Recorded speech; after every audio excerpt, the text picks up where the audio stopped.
हम bulletin of Bihar में बात करेंगे वीरेंद्र दांगी जी से। वीरेंद्र दांगी जी अखिल भारतीय दांगी क्षत्रिय संघ के राष्ट्रीय महामंत्री हैं और अपने समाज को उत्थान के लिए ये काफ़ी प्रयासरत हैं।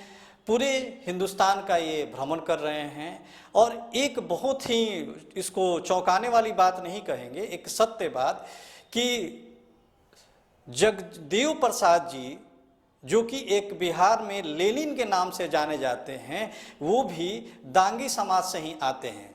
तो इसी सारे बातों पर हम विचार करेंगे वीरेंद्र जी से। वीरेंद्र जी, आपका बहुत बहुत धन्यवाद हमारे चैनल में आने के लिए। जी, बहुत बहुत धन्यवाद आपको भी। जी, और वीरेंद्र जी, सबसे पहले यही जानना चाहेंगे कि दांगी समाज की जो आपने ये ऑर्गेनाइजेशन बनाई है, इसका मकसद क्या है, और जगदेव बाबू पर भी प्रकाश डालिए कि उनका दांगी समाज से कैसे रिश्ता है। सबसे पहले तो हम बिहार, ये बुलेटिन ऑफ बिहार के आप संस्थापक लोग हैं, आप इसके परिवार में हैं, और चंद्रशेखर जी, सबसे पहले हम आपका आभार प्रकट करेंगे कि आपने हमको बुलाया अपने चैनल में और हमें आपने मौका दिया है। धन्यवाद। और हमसे जो आपने सवाल रखा है, इस संबंध में हम कहना चाहेंगे कि ये अखिल भारतीय दांगी क्षत्रिय संघ 1981 ईस्वी में इसका रजिस्ट्रेशन हुआ है। वैसे इस संगठन को 1914 ईस्वी में बनाया गया था और तब उस समय थे संस्थापक सदस्यों में स्मरणीय प्रयाग नारायण सिंह दांगी जी, वो धनुषधारी सिंह दांगी जी, स्मरणीय पंडित विश्वनाथ दांगी जी, इस तरह से बहुत सारे लोग थे और उन लोगों ने इस संस्था को बनाया। तब उसका नाम था बिहार प्रदेश दांगी क्षत्रिय महासभा। और तब उसके द्वारा, उस संगठन के द्वारा कई जगह पर छात्रावास के लिए जमीन लिए गए और छात्रावास बनाया गया, उसमें दांगी समाज के लोग रहे। और वहां पर चूंकि लोगों के पास उतनी संपत्ति नहीं थी कि शहर में रह करके पढ़ें, और लोग उस छात्रावास में रह करके बहुत सारे लोग आगे बढ़े और एजुकेशन प्राप्त कर करके और लोगों को और भी एजुकेशन प्राप्त करने में बहुत सहायता मिली उससे। तो समाज से फिर समाज में जो कुरीतियां थी, उस कुरीतियों को बाहर करने के लिए ये समाज का आगे फंडा चला। फिर आप ये कहेंगे कि समाज में जो अच्छे काम थे वो केवल दांगी समाज के लिए नहीं, बल्कि इस कैटेगरी के या इस समान विचारधारा वाले लोगों को भी लेकर करके और दांगी समाज चला है। और दांगी समाज ने इस पर काबू भी पाया है, लोगों का समर्थन जुटा कर करके। और खास कर करके बिहार में कहिए कि मगध की धरती पर हम अधिक हैं, और विशेष ये मगध की धरती पर या जहाँ भी उस समय सब लोग मिल कर करके, जो उस समय के नेता लोग थे, सब मिल कर करके काम किए हैं। फिर बाद में इसे विस्तार करते हुए दूसरे राज्यों में, जैसे मध्य प्रदेश, राजस्थान, गुजरात, पश्चिम बंगाल, झारखंड, सब जगह जा करके लोगों ने और संगठन को विस्तार किया। और तब इसका पहले से चूंकि रजिस्ट्रेशन नहीं था, 1981-82 में रजिस्ट्रेशन संख्या 18182 के तहत इसको रजिस्टर्ड करवाया गया डॉक्टर शत्रुघ्न दांगी द्वारा और लोगों द्वारा। और उसमें तब से ये चलते चला रहा है। और आज के डेट में मैं महामंत्री, राष्ट्रीय महामंत्री हूँ। 3 बार मैं बिहार राज्य का महामंत्री रहा, फिर बिहार राज्य का अध्यक्ष भी बनाया गया। और इसी दौरान में हमारे ही रीजन में दांगी समाज को अति पिछड़ा में शामिल भी किया गया। सही बात यह है कि उसके लिए बहुत संघर्ष हम लोगों ने किया और हमारे नेतृत्व में पूरा समाज ने यहाँ साथ दिया। बिहार में हम अति पिछड़ा में शामिल हो गए हैं और उसमें हम लोगों को लाभ मिल रहा है। तो इस तरह से संगठित रहने के लिए और अपने बीच से कुरीतियों को हटाने के लिए, जैसे हम मान लेते हैं कि नाबालिग लड़के लड़कियों की शादी को एवॉइड कराना, तो उसको ये करना है हम लोग मिलजुल कर करके। और जो जहां है हमारा, चूंकि नीचे से ऊपर तक हमारा संगठन, राष्ट्रीय संगठन, प्रदेश का संगठन, जिला का संगठन, प्रखंड का और गांव स्तर तक का हमारा संगठन है। और इसीलिए हम वोटिंग करा कर करके, चंद्रशेखर बाबू बता दें कि वोटिंग करा कर करके हम लोगों का ये होता है, मेंबर लोग वोट करते हैं और हमारा ये चुनाव होता है। तो कहने का ये मतलब है कि जैसे और कुरीतियां हैं कि जैसे हमारे यहाँ तो पहले शराब उराब पर बहुत प्रतिबंध था, और इस शराब पर प्रतिबंध था पहले से तो था ही, और कम उम्र में शादी करने पर प्रतिबंध था। और बीच में अब तो यहाँ के माननीय मुख्यमंत्री जी ने ये सरकार चलाते हुए और सामाजिक काम को भी उन्होंने आगे बढ़ाने का काम किया। हर शराबबंदी उन्होंने किया। और यह भी बता दें कि शराबबंदी भी हुआ, वो हमारे समाज के ही इंदू दांगी थी, जहानाबाद के रहने वाली, और वो सहायता समूह की एक मीटिंग चल रही थी। और उस मीटिंग में माननीय मुख्यमंत्री जी भाषण देकर के बैठे, उन्होंने खड़ा होकर के इंदू दांगी ने कहा कि श्रीमान, हम लोगों को सहायता समूह में काम करने में दिक्कत होती है पियकड़ों के द्वारा, इसलिए इसको समाप्त कर दिया जा रहा। उन्होंने कहा कि अब की हमारी सरकार बनेगी तो हम इसको करेंगे, और उन्होंने किया। तो ये कहा जाए कि हमारा समाज व्यापक समाज के हित के लिए भी काम करता रहा है। और इस हमारे ओरिजिन में या हमारी सोच में ही, हमारे समाज के लोगों में सोच ही रही है कि अपना ही केवल नहीं और लोगों को साथ लेकर करके और हित की बात हम करें। तो इस तरह से हमारा समाज चल रहा है। अभी हम सभी पूरे देश के स्तर पर हम पहले राज्य को ठीक ठाक कर लेंगे। कहीं कहीं पर चुनाव नहीं हुए हैं, कुछ लंबित है, कहीं कुछ है, और कुछ सक्रिय करने की जरूरत है। हम आए हैं तब से लगातार लगे हुए हैं, और पूरा सब जगह जब कर लेंगे, हमारा सब राज्यों में करीब करीब 13-14 राज्यों में हमारा संगठन है, और सब सक्रिय हो जाएगा तो एक बार दिल्ली में हम 10 लाख 15 लाख की संख्या में हम जुटेंगे और अपनी भागीदारी को पेश करेंगे, और लोगों के समक्ष ये कहेंगे कि हम भी वो दांगी समाज के लोग ये देश के स्तर पर हम मुख्य धारा में जुड़ना चाहते हैं। अभी आपने एक सवाल किया है शहीद जगदेव प्रसाद के बारे में।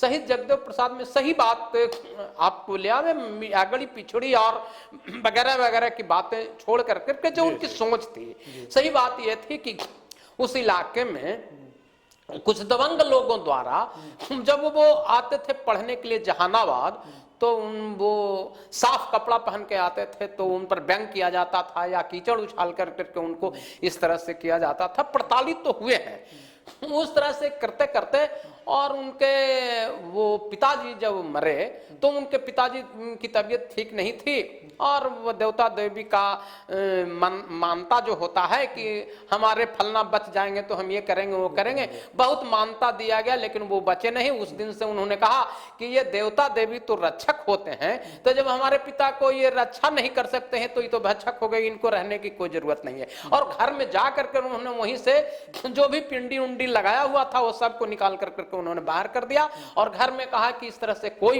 ये नहीं होगा। और हम लोग वो शादी ब्याह भी ब्राह्मणवादी विचारधारा से नहीं, और वो बिल्कुल समाजवादी विचारधारा से उन्होंने करने का लोगों को बीच फैलाया बातों को, और अपना संदेश दिया कि ये सब बेकार की बातें हैं, और हम लोग इस पचड़े में रह करके हम लोग को पढ़ना चाहिए, और पढ़ना ही आगे बढ़ने का एक सूत्र है जो उसको हम लोग को अपनाना चाहिए। और इस विचारधारा से वो आगे बढ़े थे। उनके पिताजी का नाम, वो छोटा शिक्षक थे उस समय के, वो जो स्कूल चलता था उस समय जो भी थे वो थोड़ा शिक्षक थे, प्रयाग नारायण सिंह दांगी जी, रासकली दांगी जी उनकी माता जी का नाम।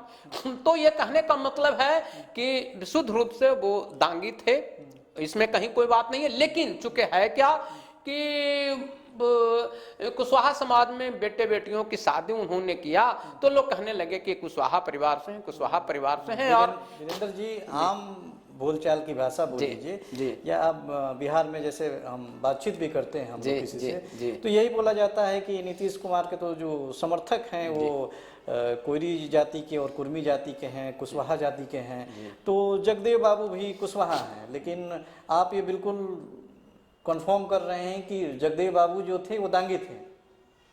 चंद्रशेखर बाबू, मैं आपको बता दूं कि नीतीश बाबू को भी पता है कि दांगी जाति अलग है और शुरू से ही अलग रहा है, और लालू जी को भी पता है, रामविलास पासवान जी को भी पता था, वो चले गए, मोदी जी को, सब लोगों को पता है, बड़े नेताओं को सबको पता है कि है। चूंकि उपेंद्र नाथ वर्मा जी सेंट्रल में मिनिस्टर रहे हैं, वो मगध में राजनीति के जनक भी माने जाते थे, तो वो उनके भी, वो जिस मंत्रिमंडल में थे उपेंद्र नाथ वर्मा जी, उस मंत्रिमंडल में इन्होंने काम किया है माननीय नीतीश कुमार जी, तो वो अच्छे तरीके से जानते हैं कि दांगी क्या है और कुशवाहा क्या है।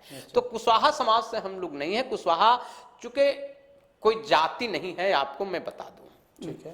कुशवाहा एक जातियों का एक समूह है जिसका नाम कुशवाहा है। अच्छा। और वो आपको बता दें 1960 के कुछ पहले की बात है, झांसी से जब आगे चलते हैं तो उस इलाके में कुशवाहा नाम की जाति रहती है। अच्छा। कुशवाहा नहीं, कुशवाहा। और उस इलाके में एक वहां मीटिंग रखी गई, बड़ी मीटिंग रखी गई और छोटी जातियों को मिला करके, और वहां पर चूंकि ये मेजोरिटी लिखाया गया कि भाई ये सब, जैसे उसमें थे कनौजिया, उसमें बनाफर, उसमें जलुहार, उसमें सगाहवा, उसमें बड़ी तरह के इस तरह की जातियां थी, 25-26 को सब जातियों को बुलाया गया था।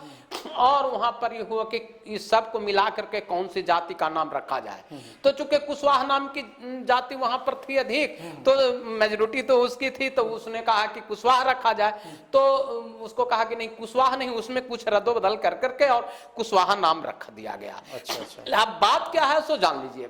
अभी कोई जाति की सभा हो, उसमें कुछ दूसरे लोग भी पहुंच जाते हैं, तो इसका मतलब ये नहीं है कि उस जाति का प्रतिनिधित्व चला गया है। हो सकता है कि कोई दांगी जाति के लोग चले गए होंगे, लेकिन कोई प्रतिनिधि दांगी जाति से नहीं गए थे उसमें, और दांगी जाति है भी नहीं उसमें। चूंकि हमारा क्षत्रिय वंश, आपको मैं बता दूं कि जब हम उसमें चलते हैं, तो अपने आप को आप लोग क्षत्रिय मानते हैं? हम क्षत्रिय हैं ही साहब। देखिए, अब हम आपको थोड़ा सा और पीछे चलेंगे, यहां से फिर आप भूलेंगे तो आप हमको बताइए कि यहां से बात क्या है।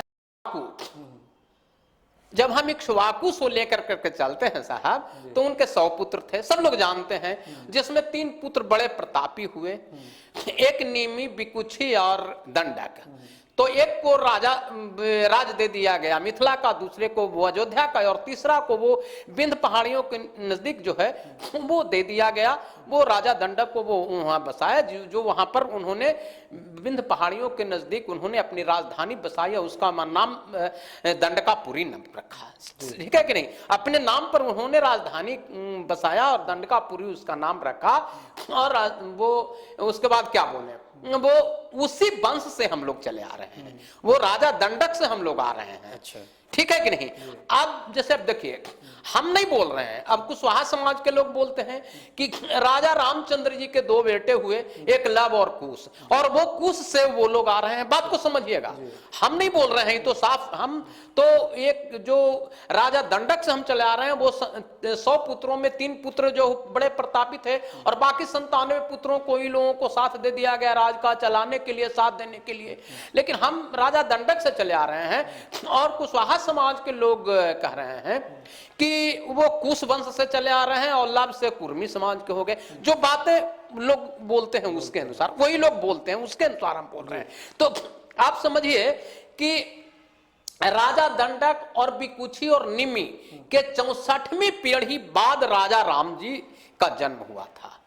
समझा जाएगा, 64वीं पीढ़ी में, ये मैं नहीं बोल रहा हूं, बड़े बड़े विद्वानों में लिखा है सब है। तो वो 64वीं पीढ़ी बाद जब वो हुए, तो आप बताइए कि हम तो दंडक वंश के लेग से आ रहे हैं, तो फिर हम कुश वंश में कैसे आ गए, समझने की जरूरत है। और कुश वंश में वो जहां के तहां इस तरह से उन लोगों ने रखा, तो वो वहां से फिर कुशवाहा, उसी जगह पर सो कुशवाहा नाम चला है। ठीक है कि नहीं? तो कुशवाहा नाम चला, तो हम तो दांगी चलते चले आ रहे हैं। लेकिन अब रह गई बात कि उन लोगों का कहना है कि मान लेते हैं कि हमारा ही है, या लोग समझते हैं, या लोगों में जो भ्रांतियां हैं कि दांगी भी कुशवाहा का अंग है। कैसे हम अंग है, जो अब हम बता देते हैं। देखिए, कर्पूरी ठाकुर ने पिछड़े वर्गों के लिए, पिछड़े वर्गों के लिए उन्होंने वो क्या सर्वेक्षण करवाया। तो सर्वेक्षण करवाया, उस समय मुंगेरी लाल आयोग आया। मुंगेरी लाल आयोग में भी हमारा नाम उस समय छोड़ दिया। उसके पहले काका कालेलकर आयोग जो बना था नेहरू जी के समय में, जब प्रधानमंत्री नेहरू जी थे, काका कालेलकर आयोग बना, सॉरी उसके पहले बना था। और वो हम बता दें 1930 में अंग्रेजों ने भी जो सर्वे कराया था जिसमें हमारा नाम है, दांगी का नाम है साहब, उस सर्वे में हमारा नाम है। फिर काका कालेलकर जो बना, उसमें जो नेहरू जी ने बनवाया, उसमें भी हमारा नाम है। तो और मुंगेरी लाल आयोग ने, वो तो चूंकि पूरे भारत के लिए काका कालेलकर आयोग बना था पिछड़ी जातियों की पहचान के लिए, और कर्पूरी ठाकुर ने जो बनवाया वो बिहार में पिछड़ी जातियों की पहचान के लिए। यहाँ मुंगेरी लाल ने हमारे नाम को असल में छोड़ दिया। कहीं ना कहीं कोई राजनीति थी या साजिश था साहब, समझे कि नहीं। और हमारे समाज के राजनीति करने वाले लोग जो भी थे, हम नाम नहीं गिनाना चाहे, आप समझ ही रहे हैं, उस समय जगलाल महतो थे, आज उपेंद्रनाथ वर्मा थे, या जगदेव बाबू थे, या और भी जो लोग भी थे, उन लोगों ने इस पर ध्यान नहीं दिया।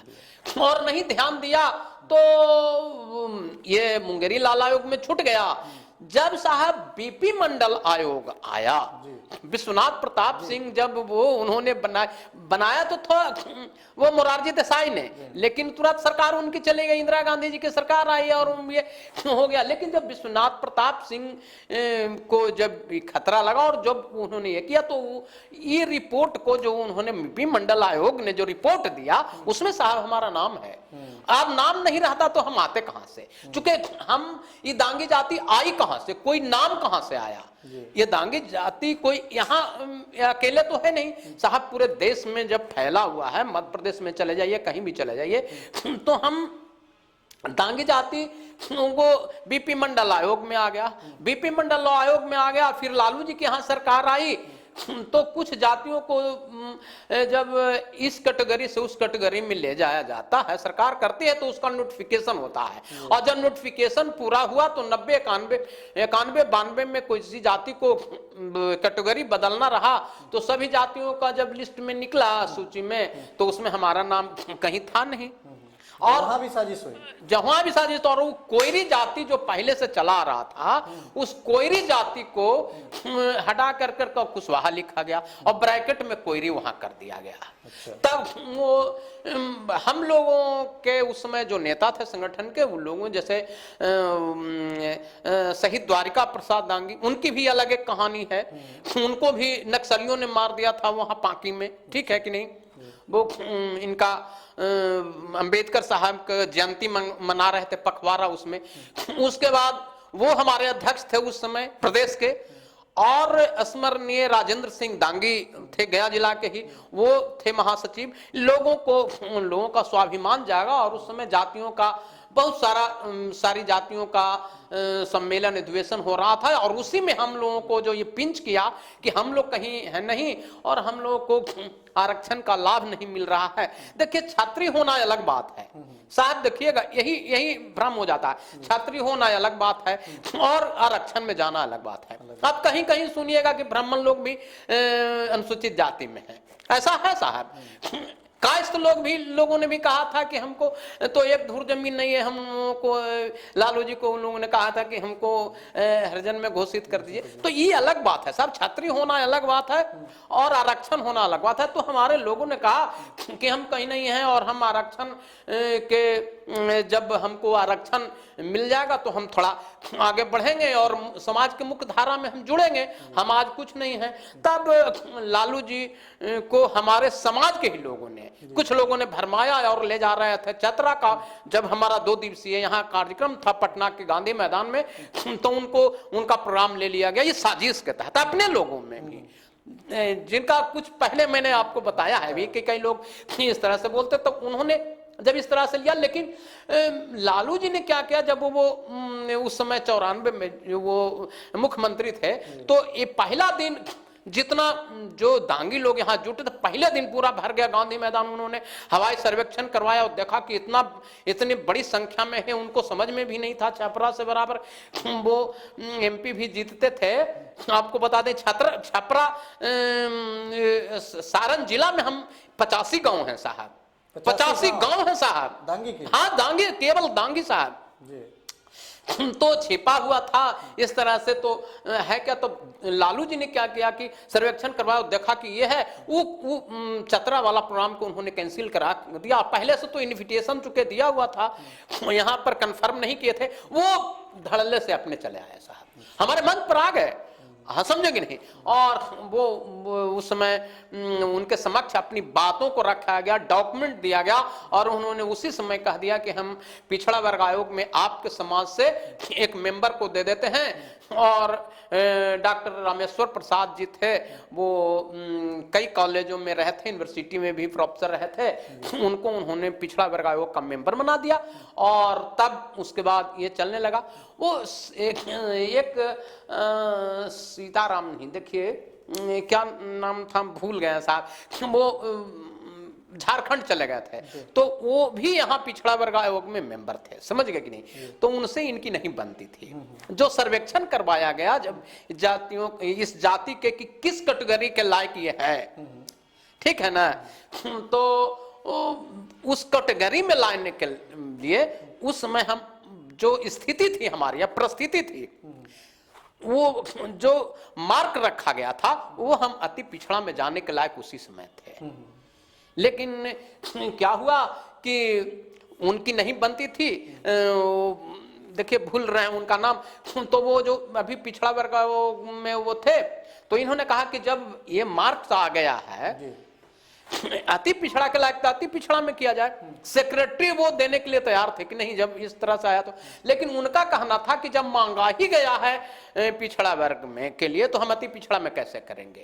तो चूंकि बनती नहीं थी रामेश्वर प्रसाद से उनसे, तो नहीं हुआ और हमको पिछड़ा वर्ग में जोड़ दिया गया। और वही 37 नंबर पर हम पिछड़ा वर्ग में 1995 में जोड़े गए। और फिर यहां से जब केंद्र को भेजा गया, तो केंद्र में तो मेरा नाम था ही, वो बीपी मंडल आयोग का रिपोर्ट में हमारा नाम था ही वहां, और उसको केवल ले आया गया यहां से। जब वो तो यही ना नियम था कि राज्य सरकार जिस कोई रिकमेंड कर करके भेजेगी, वहां नाम रहेगा, उसको उसमें सबमिट कर लिया जाएगा, सामंजस्य कर लिया जाएगा। और यही हुआ कि लालू जी ने इसको फिर रिकमेंड कर करके भेजा, अनुशंसा भेजा, और वहां हमको हमारा नाम 123 नंबर पर वो ओबीसी में केंद्र में भी आ गए हम। तो इस तरह से है।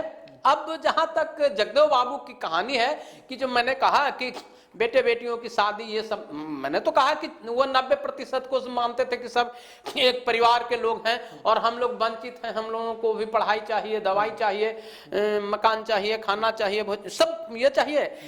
तो इसलिए 90% को जो एकत्रित कर रहे थे, उसमें कुशवाहा समाज को भी वो समझने लगे, और कुछ राजनीतिक लाभ लेने के लिए भी कहीं न कहीं उनको लगा कि कुशवाहा समाज का बहुत और ज्यादा है संख्या, सबको मिला कर करके चलेंगे तो हम हो सकता है कि सीएम की कुर्सी चले जाएंगे या जो भी होगा।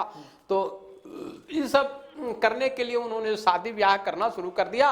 लोग कहना शुरू यही कर दिए कि वो कुशवाहा परिवार से है। लेकिन सही बात यह है कि प्रयाग नारायण सिंह दांगी, आज भी कुरहारी गांव है उनका, कुरहारी गांव है वो सकुराबाद में, ठीक है कि नहीं। वो साहब पूरा परिवार दांगी का है, वहां पूरा परिवार दांगी है। अब राजनीति करने के लिए तो नागमणि जी भी कह रहे हैं कुशवाहा हैं या कुशवाहा का ये करते हैं, और दांगी लोगों ने आगे आखिर सेंट्रल मिनिस्टर बने हैं, तो उसमें दांगियों का बहुत बड़ा ये है। चतरा से लोग जिताया है उनको और वो बने हैं। लेकिन अब चूंकि राजनीति क्या से क्या करा देती है, चंद्रशेखर बाबू तो समझते ही हैं। लेकिन बिल्कुल जगदेव बाबू दांगी थे, कहीं कोई बात नहीं है इसमें। कोई अखिल भारतीय दांगी क्षत्रिय संघ के जो अब राष्ट्रीय महामंत्री हैं जी, तो सरकार से आपका क्या डिमांड है, आप क्या कराना चाहते हैं अपने जो भी है बिरादरी के लिए, अपने परिवार के लिए क्या करना चाहते हैं? जो दांगी परिवार है, क्या डिमांड है आपकी? देखा जाए सही बात तो यह है कि व्यापक सोच यही बनती है जी कि कोई भी जातीय संगठन, सामाजिक संगठन जो होता है वो अंतोगतवा वो राजनीति के लिए बनता है। जो लोगों में ये जो समझ है, लेकिन हमारी वो समझ नहीं है साहब। हम चौमुखी विकास के लिए आए हैं जिसमें राजनीति भी एक है। मतलब राजनीतिक मंच भी आप बनाएंगे आगे? नहीं साहब, हम राजनीतिक मंच नहीं बना सकते हैं, नहीं, हम सामाजिक मंच ही रहेंगे। आप कोई राजनीति करने वाले हमारे समाज के जो लोग हैं, वो लोग हमारे समाज से लाभ लेकर के वो आगे नेता बने, इसके लिए समाज हमारा या संगठन हमारा इजाजत देता है। लेकिन वो समाज का राजनीतिकरण न कर दे, जो कुछ लोगों का नाम मैंने गिनाया वो लोग करना चाहते हैं, वो ये काम नहीं है उन्हें। चूंकि जब तक तटस्थ नहीं रहेगा, जब तक मजबूत पिलर नहीं रहेगा संगठन में, थोड़ा सा ढूलमूल, हम बहुत लोग आए और ये वो हो गए। लेकिन आज मैं बता दूं कि आज 15 बरस से मैं ये काम कर रहा हूं साहब, लेकिन आज करीब करीब 8-9 को चुनाव हुए, पंचायत चुनाव 3 हो गए, 3 विधानसभा का चुनाव हो गए, 3 MP का चुनाव हो गए। 2008 से मैं हूं चंद्रशेखर बाबू और इस काम कर रहा हूं। लेकिन एक भी चुनाव में मैं अभी तक के न किसी पार्टी से गुहार लगाया कि हमको ये बना दीजिए और टिकट दे दीजिए, कोई मतलब ना। हम निर्दलीय, हमारे समाज के लोग कहते हैं कि आप निर्दलीय लड़िए और लड़ कर कर कहीं ना कहीं जगह बनाइएगा तो समाज को वहां लाभ मिलेगा। तो वो आप राजनीतिक रूप से भी समाज को लाभ दीजिएगा, चूंकि आप में जो जज्बा है, जो जुनून है, जो सोच है, जो विजन है, उसके अनुसार आप काम करेंगे। हम लोगों को ये है। लेकिन हम चूंकि देख रहे हैं कि यदि हम राजनीतिक फ्रंट में कहीं गए तो हमारा संगठन कमजोर पड़ जाएगा। हम हो सकता है कि गांधी जी स्वतंत्रता की लड़ाई लड़े, चंद्रशेखर जी लड़ाई लड़े, भगत सिंह लड़ाई लड़े, सुभाष चंद्र बोस लड़ाई लड़े, वो आज इस देश में नहीं है।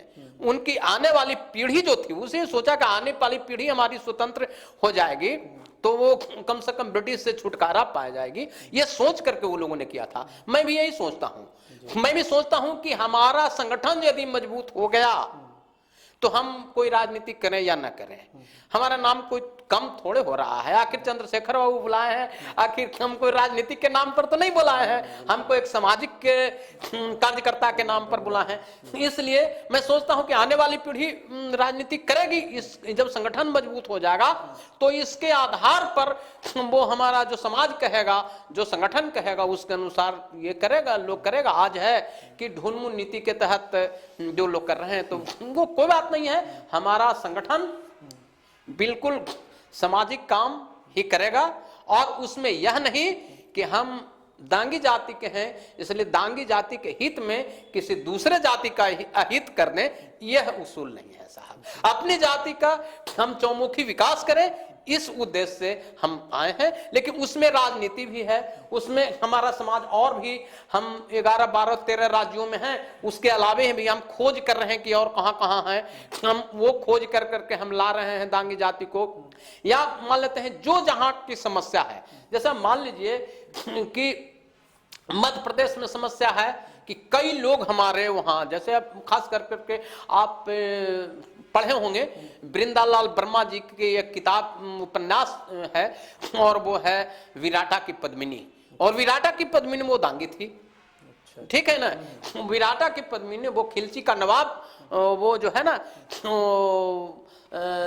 वो उनको पाना चाहता था। बहुत खूबसूरत थी, बहुत खूबसूरत थी और उनको पाना चाहता था। वो इसी दौरान वो भाग कर सफदर सिंह, राजा सफदर सिंह दांगी के राज में चले आए विराटा में। और वहां आए तो वहां वो जो चढ़ाई कर दिया, तो चढ़ाई में वो क्या कहते हैं, 3 बार तो वो हार चुका, लेकिन चौथा बार में वो लड़ते लड़ते राजा सफदर सिंह दांगी भी मारे गए। और लगा कि अब हमारी आबरू नहीं बचेगी, तो विराटा की पद्मिनी, जो जिसका नाम शुरू में कुमुद था, वो वहाँ बिराटा में वो जो नदी था उसमें छलांग लगा करके दौड़ते दौड़ते और कूद गई, अपनी आबरू बचाने के लिए वो कूद गई, अपना जान दे दी है। वो आज भी कुमुद दह के नाम से मैं गया हूँ साहब, उसका इतिहास है, और वो वृंदालाल वर्मा ने लिखा है कि ये दांगी परिवार से थी। तो इस तरह से बहुत सारे लोग हैं जिनका इतिहास या जो कहा जाए उसके पर्दा पड़े हुए हैं। हम उसको लाना चाहते हैं, इतिहास को, हम अपने इतिहास को लाना चाहते हैं, हम अपने क्या कहते हैं खोए हुई वो जो धार्मिक स्थल है उसको हम लाना चाहते हैं, और हम उसको निखारना चाहते हैं, और सरकार से उसकी मान्यता दिलाना चाहते हैं। चूंकि हमारा अस्तित्व और भी गहराता चला जाए, वो सब जब होगा तो हमारा गहरा, जैसे आप मान लीजिए कि जयचंद्र दांगी थे, वो खेमचंद्र दांगी, वो खेमचंद्र दांगी जी राजा थे, और भी बहुत सारे वहां राजा हुए हैं। अब देखिए, हम आपको चले, बहुत सारे लोग हमारे समाज में भी अज्ञानता के कारण कभी कभी कह देते हैं कि झांसी की रानी दांगी थी, लेकिन वो महाराष्ट्रीय ब्राह्मण थी, महाराष्ट्रीय ब्राह्मण थी वो। उनके राज्य में जो वो सेना जो बनाई थी वो महिलाओं की, वो दांगी थी। वो सेना, बहुत सारे सेना दांगी की लेडीज थी, और उसमें जेंट्स के भी जो सेना थे उसमें भी वो थे। अब महाराणा प्रताप की तरफ चलते हैं तो आप राजस्थान में पोल राजस्थानी भाषा में कहा जाता है, जहां पर वहां दांगियों का जमावड़ा था, और वो जब भाग रहे थे किले से और जंगल की ओर, तो वहां पर अंग्रेजों से लड़ते, उससे अकबर के सेनाओं से लड़ते लड़ते वहां पर दांगी लोग शहीद हुए हैं। आज भी कुछ दांगी वहां पर हैं, लेकिन दांगी जो शहीद हुए हैं तो उस दरवाजे का नाम पोल रख दिया गया। पोल राजस्थानी भाषा में वो दांगी का ही है वो साहब। जैसे आप मान लीजिए कि झांसी की रानी जब वो घोड़ा कूदा 80 फीट ऊपर से, पीछे से उसका जो ब्रिटिश ने घेर लिया, तो उनका जो घोड़ा कूदा तो घायल हुआ, और घायल हुआ तो भागते चले जा रहे हैं भांडेर की तरफ, और भांडेर की तरफ जाते जाते वहां उनका क्या कहते हैं, भांडेर से पहले ही वो जगह का नाम है भारोली, और भारोली, जी हाँ भारोली, और भारोली में उनके जैसे जागीरदार होते थे ना, छोटे छोटे टुकड़ियों में, ये आपको देखना है, आपको देखना, तो उसी तरह से अचल सिंह दांगी एक थे। अचल सिंह दांगी वहां भरोली में थे, और वो वहां पहुंची जब रानी, तो वहां पर उनको आओ भगत किया, सत्कार किया, और कुछ सिक्के भेंट किए, और उन्होंने कहा कि हम ठहरेंगे नहीं, चूंकि हम भांडेर भागेंगे, पीछे से ब्रिटिश आ रहा है। तब उन्होंने, चूंकि वो घोड़ा तो घायल था, बहुत भाग नहीं रहा था, उनके पास जो घोड़ा था वो अस्तबल में कई घोड़े थे, वो घोड़े को उन्होंने दिया, और उससे तेज भागती चली जा रही थी रानी। ब्रिटिश पीछे से आ रहा था और उनके पीछा कर रहा था, बीच में नाला आ गया, तो चूंकि प्रशिक्षित घोड़ा नहीं था तो वो घोड़े को, वो नाला को फांद नहीं सका, और नाला को नहीं फांद सका तो वहां पर रानी पकड़ा जाती है और युद्ध में फिर मारी जाती है। ये कहानी सब लोगों को मालूम है साहब। वहां से लौटता है ब्रिटिश लोग, और वो भरोली गांव पर चढ़ाई कर देता है, और वहां पर मारे जाते हैं सब लोग। अचल सिंह दांगी भी मारे जाते हैं, जो वहां के जागीरदार थे, या उनको वहां का जो भी कहा जाए वहां। अब बताइए, ये लोग जो देश के स्वतंत्रता दिलाने में, या कहिए जो भी करने में देश के काम आए हैं, उन लोगों पर पर्दा पड़ा हुआ है, उन लोगों का कोई नाम नहीं है, तो हम उसको लाना चाहते हैं। हम इन लोगों को लाना चाहेंगे ना। अब समाज का काम है, हमारे पास फंड तो नहीं है कि हम नहर खोदवाने के लिए देंगे साहब, ठीक है, हम ट्रेन चलवा देंगे, हम तो सामाजिक काम यही सब काम करेंगे। फिर अब बच्चे बच्चियों का है कि जहां लगता है कि देहात में कम पैसे हैं लोगों के पास, वो नहीं पढ़ा सकते हैं, बाहर भेज करके, तो उन लोगों के लिए निःशुल्क शिक्षा का केंद्र चलवा रहे हैं साहब। हमारे प्रखंड कमेटी जैसे बांके बाजार में भी चल रहा है, उस देखिएगा व्हाट्सएप में सब आ रहा है सब, वो वहां हमारा निःशुल्क शिक्षा का चल रहा है। करीब करीब 60-70 की संख्या में है, हर साल अच्छे करते हैं, कुछ न कुछ नौकरियां में जाते हैं। फिर हमारा वो औरंगाबाद का यहाँ रफीगंज में हमारा चल रहा है, फिर ये खिजरसराय में हमारा चल रहा है, हमारा जमुई में भी चलने की तैयारी हो रही है, गया छात्रावास में हमारा चल रहा है। तो इस तरह से साहब हम निःशुल्क शिक्षा भी चलवा रहे हैं और लोगों से ये गुहार लगाते हैं जो हमारे समाज में शिक्षक हैं, या भाई 1 घंटा आप समय निकालिए, 1 घंटा समय निकालिए, समाज को दीजिए, कुछ न कुछ ये है तो ऐसे होगा। तो इस तरह से हम सामाजिक काम को आगे बढ़ा रहे हैं। महिला के सशक्तिकरण के लिए भी आगे ये करते हैं। मैंने बताया ही कि कम उम्र में शादी वादी पर विरोध हो रहा है और ये सब हो रहा है। इतने ऑर्गेनाइजेशन और आप इतने आगे जा रहे हैं जी, कुछ रोकने वाले भी लोग होंगे, होते हैं परेशान करने साहब, बहुत लोग। शुरू में हम तो बोल रहे हैं सर 15 बरस से ये कर, पहले हमारे पिताजी भी थे श्री सिद्धेश्वर। कैसे निपटते हैं उनसे फिर? क्या कहा जाए, निपटना क्या है साहब, जब आपके साथ जनता है ना तो कोई रोड़ा काम नहीं करता है साहब। यानी दांगी समाज आपके साथ पूरी बिल्कुल एकजुटता के साहब, साथ है, तो आपको कोई फर्क नहीं पड़ता। अब चंद्रशेखर बाबू हम क्या बोले, जब हमको वोट दे करके पूरे देश के लोगों ने जिता दिया तो हमारे साथ है, तब ना हम जीत कर करके आए हैं। और वो समझता है कि हमारा रखवारा है, हमारा चौकीदार है, ये हमारा पहरेदार है, यही हमारा पहरेदार है और कोई नहीं कर सकता है। लेकिन ये है कि कुछ पाकिट ढीला तो करना पड़ता है जी। एक तो है कि आप बिल्कुल दांगीपन की भावना हो, कुछ पॉकेट से खर्च कीजिए, कुछ जुनून आप में है समाज हित में लड़ने के लिए, सरकार से कुछ दिलाने के लिए, कुछ कुछ करने के लिए, तो ये सब भावना होनी चाहिए। और सही मन से न्यायिक दृष्टिकोण से आपको चलना पड़ेगा। ये नहीं कि अपने में 2 दांगी कोई लड़ रहा हो और एक दांगी को आप साथ दीजिएगा तो ये भी नहीं चलेगा। फिर तो इस तरह से चल रहा है साहब हमारे समाज का। वीरेंद्र दागी जी ने बहुत ही अच्छे इन्फॉर्मेशन हमें दिए, खासकर जातिगत जो जनगणना हो गई या आप जातिगत जो सिनेरियो है हमारे यहाँ, कुछ इन्होंने दांगी के बारे में भी बताया अपनी डिटेल्स, और दांगी समाज का जो प्रतिनिधित्व है उसको आगे बढ़ाने के लिए वीरेंद्र जी काफ़ी प्रयासरत हैं, पूरे देश में भ्रमण भी कर रहे हैं।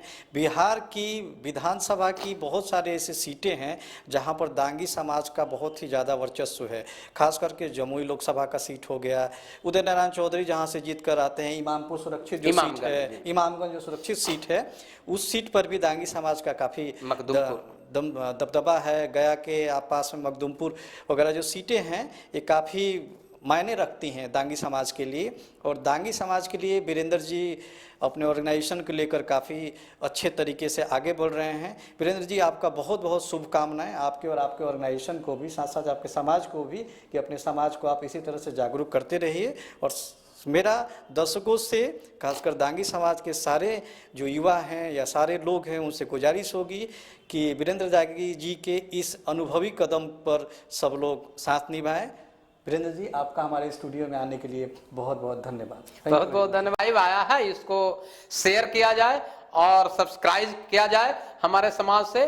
वो चैनल हम लोगों को प्लेटफॉर्म दे रही है और ऐसे चैनल को हम लोग आगे बढ़ाने के लिए सब्सक्राइब जरूर करें और शेयर भी करें। धन्यवाद। हम अपने समाज के लोगों से